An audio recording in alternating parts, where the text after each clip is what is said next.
What's going on, guys? My name's Cody, and if you don't know me from playing countless hours of UFC the game, it's probably from the hundreds of thousands of fights that I've streamed and watched with you guys on Twitch. I've been doing that for years, and a lot of people have been telling me to make my picks more public, make my bets more public, and I don't see a ton of MMA betting on YouTube, so I've really wanted to come up with a better format to put my bets and maybe some DraftKings or FanDuel out here for you guys. For now is a little last second, so, bear with me, but I will try to, make this a little bit more clean, a little bit easier to show you guys what I'm doing and maybe a little bit of why I'm doing it. Now, let's just get right into it. My favorite bets for 251 is pretty simple. A little bit did get messed up with some of the weigh-ins and what I saw from some of the fighters, B, some of the people missing weight. I did originally want to put a little something on Zalgas, but with Paiva already being a big flyweight and him coming in overweight, it kind of scared me off a little bit. And another one that I got scared off a little bit, I've been big on Volkan all week. Really for a month. But I don't know. I got a little bit cold feet. Yuri looked ready to go, strong, ready. I do feel like Volkan gets it done, but at minus 170, I'm not like crazy tempted. I like some of these other bets that I've made a little bit better. So let's get into what I did make. And number one, a little bit chalky, but I'm going to make some sure money, and that's, in my opinion, Kamaru Usman versus Jorge Masvidal. I locked that in at minus 245, as well as I put it on a couple parlays you're going to see here. And obviously, you're not getting a whole lot back here. That's just some safe money. I did put just a unit straight up on Usman. I think that should be, I love Jorge as much as everybody. How could you not love the guy? But at the end of the day, styles make fights, and Usman is the champ for a reason. And I just feel like the line should be a little bit wider than it is. I wish I would have jumped on it when I saw it at minus 220. I was just shocked at how much I was seeing movement, and I really thought, shit, I might even cash this at minus 200. And I thought, this back of my head, I was like, you're getting greedy here. Should probably lock this. But I waited a little bit, and it bumped back up to 240, 245. No worries. I still feel like that line should be wider, and that's why you'll see here I'm pretty heavy on Usman this week. I made several parlays, and you're going to see he is a familiar face. Besides the straight up one unit Usman, I made another play I like here is, now I don't typically like to stack a minus 800 favorite on anything, especially a parlay, but I stack here Usman and Ribas, and I to get better money here, I put on Marcin Tybura and against Grisham. I just feel like, man, I like what I'm seeing so far from Maxime, but he hasn't fought anybody yet. And at the end of the day, Marcin Tybura, he's not the most impressive heavyweight, but he has, 7, 8 UFC fights? And, you could say, okay, yeah, he's been knocked out 3 of his last 5 fights. If Derek Lewis knocks you out, it's not he was winning the entire fight until he wasn't. And then Sakai, okay, he got caught early. We've seen now Sakai might really be the real deal. And I don't want to buy into that too much. At the end of the day, UFC experience is huge. Maxim Grisham, 30 pounds underweight. He came in at 223, and then Tybura at 252. I just feel like Marcin Tybura, legitimate black belt, decent wrestling, not insane, but if he was able to take Derek Lewis down, I feel like he can take down 220-pound Maxim Grisham. So a win here, put up another unit to win almost 2 units, and that's one I'm feeling pretty confident in that one. Moving on a little bit, I have another small parlay here. 2 I'm really confident in, and that's going to be Kamaru Usman again and Rose against Andrade. I was tempted to do maybe a decision prop for Rose, but at the end of the day, she is a finisher. I think there's a chance she could get a finish. Most likely, I feel like she wins 2-3 rounds. I just feel like she's the better fighter pretty much everywhere. Everybody said, I do think that Andrade, it's a little scary that Rose's defense to the takedown, she basically conceded that she probably can't stop the takedowns from Jessica in that first fight. Her defense to it was a Kimura every time Andrade went for it, and I think we all know she's not going to be using that defense this time. So you could see her give up a takedown or two. But, I mean, we also saw Rose was able to take Jessica down as well. I mean, I don't think that's going to be her path to victory, but it's there. And I just feel like Rose, the better martial artist, there is a chance. I thought about throwing a little something on Andrade by KO, TKO, but at the end of the day, I just feel like Rose, it's only 3 rounds. If she can avoid the bombs, she gets it done. And honestly, yeah, I mean, to get even odds almost to stack these two, I was pretty confident in that. So lock that up as well. The next decently sized parlay I got here is gonna be Rose and Usman again, and then I did add Ribas again. I know you don't beat me up.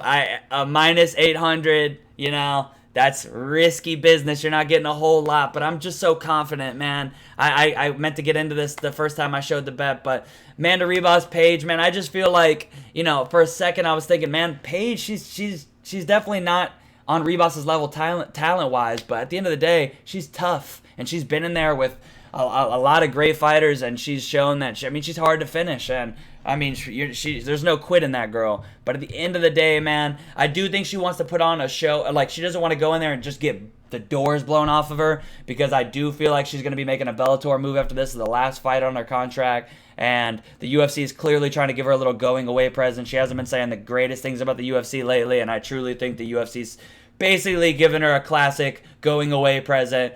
They don't want her to be able to go off to Bellator with some great deal. So they're kind of they're telling her, you know, don't let the door hit you on the ass on the way out. So I do think Ribas, she might not be able to get the finish, but I just don't see a path to victory for Paige. I mean, 8-1 is scary odds, but I just feel like she gets it done. To complete that parlay, I added a Carol Rosa over Vanessa Melo. This one did scare me a little bit. Vanessa Melo came in 5 pounds overweight, and she has had weight issues in the past. She's came overweight 6 pounds before. She actually had another. She almost went 0 for 3 if you would count this one for her weigh-ins in the UFC, but they actually called one of them a scale malfunction. So she kind of got off on that one. If that's true, then I guess she's 1 for 2 in her weigh-ins in the UFC. At the end of the day, man, she's 0-2 in the UFC. She's 10-7 overall. And Carol Rose is not exactly a finisher, and I mean, she has four TKOs on her record, I believe. But at the end of the day, I don't think she's gonna be able to finish Melo, especially with Melo coming in 5 pounds overweight. You gotta guess she probably just decided to not cut weight. She knows she's on the chopping block. Now, this isn't gonna help you, but maybe she feels like, okay, probably gonna lose this fight. Let's not cut weight, lower the chances of getting finished, even though they're probably pretty low already. She's only been finished 1 time, Vanessa Melo. But come in 5 pounds overweight, probably didn't cut weight, survived to the bell, try to go get a decent contract somewhere else. I do feel like she has I got a little scared. You know, sometimes you can see when a fighter misses weight like that, they can come in and just shit on your apple pie and get that dub. But I do feel like at the end of the day, in this situation, Vanessa Melo just has 1 foot out the door, and that's why I feel like Carol Rosa should get it done. I threw half a unit with this 4-player stack to win 115, and I'm pretty confident in that. I mean, I feel like Kamaru and Amanda Ribas are locks, and Rose should definitely get it done. Rosa should definitely get it done.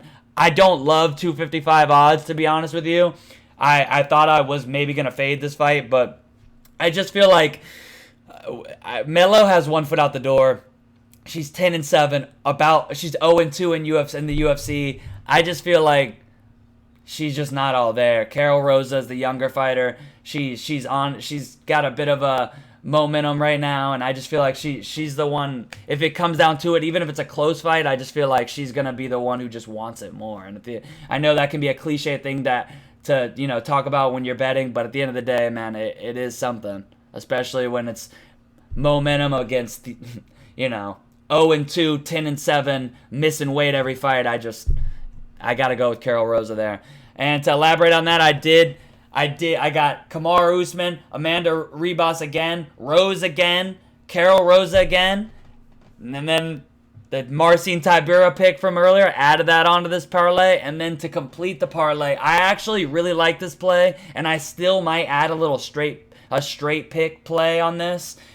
Danny Henry, Makwan Amirkhani, and I picked the under 2.5. Little risky for a 6-person parlay, but at the end of the day, man, it's gambling for a reason. I put up a half unit to win 528, and obviously that's probably, I mean, right there with the Tybura and Rosa pick, the riskier plays of the parlay. But I just feel like, man, Makwan, he's shown some gas tank issues. I mean, if you look at his finishes, he is a finisher. If you look at his submissions, he all but one have been in the first round. He has 9 first round finishes. It's I just feel like if he doesn't get a finish in that first round, he's probably, I mean, there's a decent chance he gasses. I do think there's a good chance he gets that early sub. I'm still considering I might throw a little something down on either the under straight up or a Makwan first round sub. I think they're both decent bets, but I do feel like at the same time, I don't know, if you watch the weigh-in, Danny Henry, I didn't realize he has a decent size advantage here.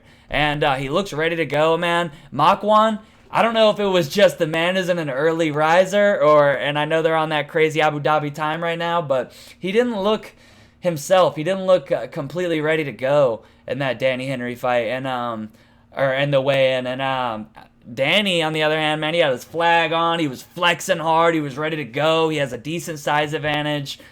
Even in the stare down, it seemed like Makwan just, I don't know, maybe he just had a tough weight cut. Maybe it was an early morning and he wasn't ready for it. But even if it is a tough weight cut, that ain't going to help his gas tank. And that's why I feel like the under, Danny Henry, it's not like he's the most impressive, crazy striker. You did see Dan Ige kind of tag him up and get him out of there relatively easy. But, Dan Ige is a beast, and I feel like there's a decent chance Henry could get him out of there, especially if we do see Makwan gas. So I'm going to go with the under, a nice half a unit parlay for 528, and that's going to complete my 5 bets that I have locked in right now. Some potential bets I might make before these fights come up. Besides that, a straight up pick for Makwan sub in the first round, or Makwan Danny Henry straight pick for the under 2.5. I've also thought about I've seen that some crazy odds are up for Marcin Tybura by submission. It's been a while since he's got a sub, and it's been a while since Grisham's been subbed. And Tybura's on a bit of a, he hasn't been looking amazing lately. But I just feel like he gets Grisham down. There is a chance for a submission here. And because of that, if it's really a 12-1 odds, I would not, I might throw a little half a unit, even a quarter of a unit on Tybura by sub and see if we can just get some greasiness happening for us tonight. So that's about it, man. These are my bets for so far, and like I said, I might make a couple little small changes here, but at the end of the day, this is pretty close to what I'm looking at, and now I'm just excited for the fights, man. UFC 4 is announced.